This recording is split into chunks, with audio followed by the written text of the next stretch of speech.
Kami mengucapkan selamat datang dan selamat kembali lagi di Renungan Pembawa Salom. Untuk kesempatan yang baik ini, mari kita sama-sama merenungkan kebenaran firman Tuhan. Dan sebelumnya saya mengajak kita semua bersatu di dalam doa. Segala puji, hormat, kemuliaan hanya bagi nama-Mu Tuhan. Kami mengucap syukur karena kasih-Mu, kebaikan-Mu yang sudah Engkau limpahkan dalam kehidupan kami. Sehingga sampai pada saat hari ini Tuhan, kami terus menikmatinya Tuhan.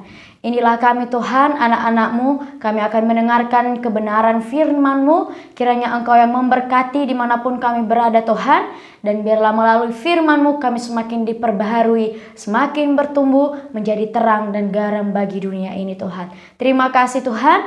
Inilah kami serahkan di dalam tangan-Mu. Di dalam nama Tuhan Yesus Kristus kami berdoa dan mengucap syukur. Haleluya. Amin. Baik, tema kita pada hari ini adalah tentang percakapan yang membawa kehidupan. Mungkin di setiap kehidupan kita ada banyak hal yang terjadi. Ada beberapa hal yang terus kita tunjukkan terhadap lingkungan, terhadap sesama kita. Kita tertawa, kita menangis, kita memberikan semangat, kita juga menyatakan kekhawatiran, kita setuju, kita berdebat, kita berkomunikasi untuk menyelesaikan sesuatu, kita mengatur jadwal, kita berbincang-bincang, dan itu semua kita lakukan untuk membangun kehidupan kita bersama antara yang satu dengan yang lainnya. Karena kita ini adalah makhluk sosial yang terus berinteraksi antara yang satu dengan yang lainnya. Jadi, percakapan dalam kehidupan kita merupakan hal yang sangat penting. Dan setiap interaksi sama uniknya dengan orang yang kita ajak bicara. Jadi, percakapan, perkataan yang kita keluarkan sangat mempengaruhi bagaimana lingkungan kita akan memberikan dampak kepada siapa kita melakukan hal yang demikian. Dalam kitab Kolose, Paulus dan Timotius menasihati orang Kristen untuk hidup bijaksana, hidup penuh dengan hikmat, terutama bagi mereka yang ada di sekeliling orang Kristen tersebut adalah orang-orang yang tidak percaya, yang masih belum mengenal Tuhan, yang masih belum percaya kepada Tuhan. Dan disitulah Paulus menasehatkan kepada orang-orang Kristen bagaimana mereka harus memanfaatkan kesempatan yang ada itu dengan sebaik-baik mungkin. Jadi hiduplah dengan penuh hikmat, pergunakanlah waktu yang ada. Itulah yang dikatakan di dalam Kolose pasal yang keempat ayat yang kelima. Dikatakan di sana bahwa hiduplah dengan penuh hikmat terhadap orang-orang luar. Pergunakanlah waktu yang ada. Mereka juga melanjutkan, bukan hanya sampai di situ. Apakah hanya hidup dengan penuh hikmat atau hidup dengan penuh kebijaksanaan? Nah, ini yang menjadi dasar renungan kita pada saat ini. Mari kita sama-sama membaca di dalam Kolose pasal yang keempat ayatnya yang keenam. Saya akan membacakannya untuk kita semua. Kolose pasal 4 ayat yang keenam. Hendaklah kata-katamu senantiasa penuh kasih, jangan hambar, sehingga kamu tahu bagaimana kamu harus memberi jawab kepada setiap orang. Sungguh kata-kata yang kedengarannya bagus, tetapi apa sebenarnya yang menjadi artinya pada ayat yang keenam ini? Hendaklah kata-katamu senantiasa penuh dengan kasih, jangan hambar. Bagaimana perkataan yang demikian? Bagaimana komunikasi yang demikian? Bagaimana percakapan yang demikian? Hal yang perlu kita tahu adalah yang pertama, penuh kasih.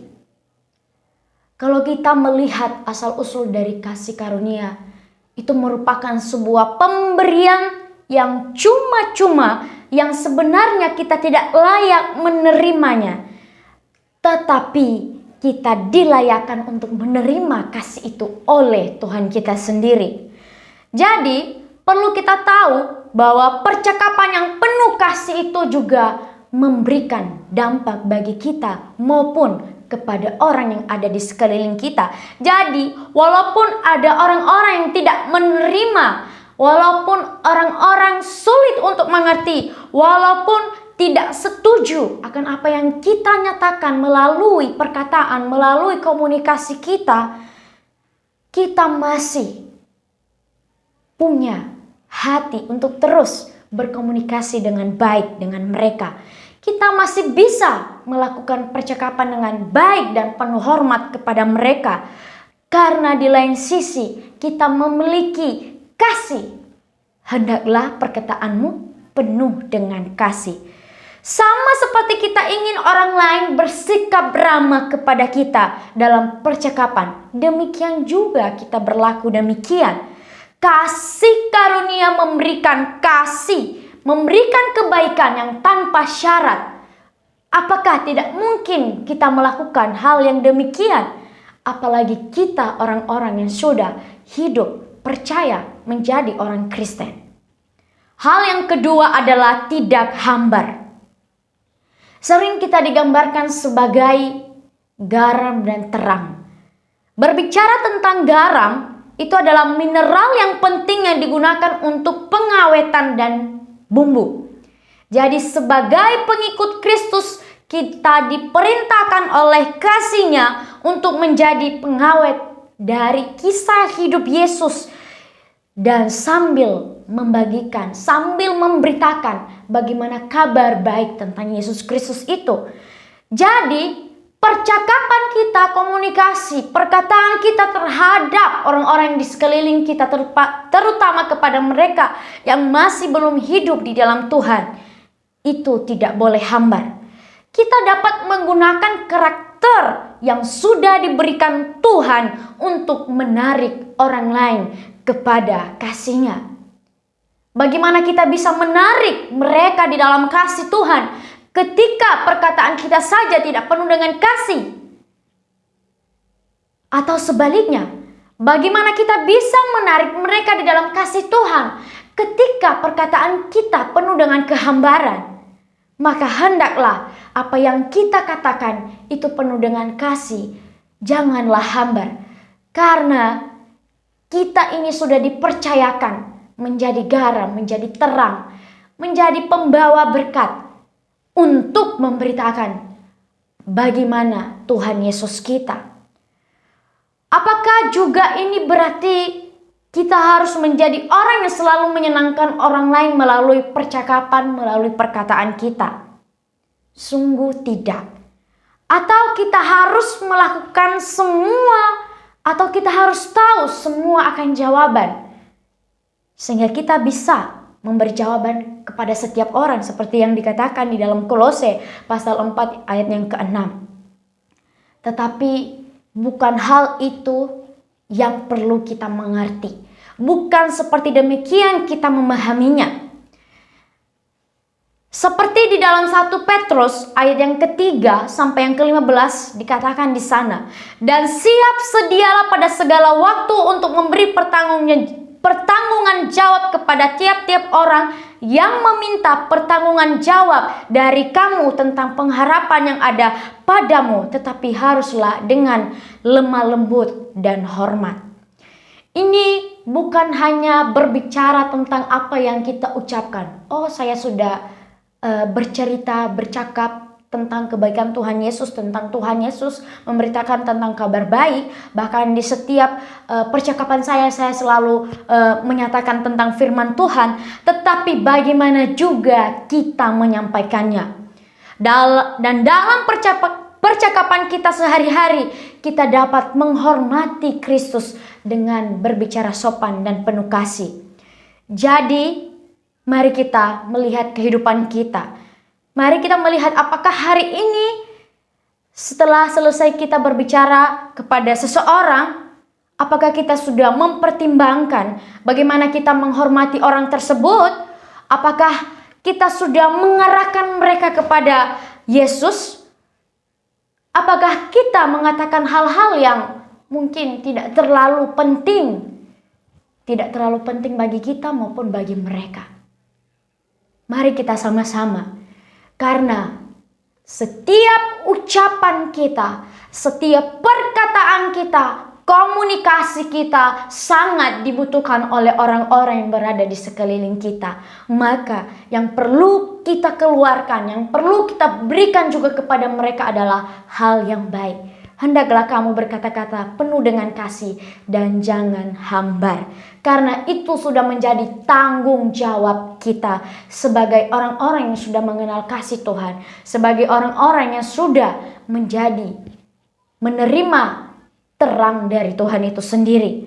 Apakah ada sesuatu yang menghalangi kita untuk menjadi penuh kasih ataupun tidak hambar? Itu yang perlu kita pertanyakan.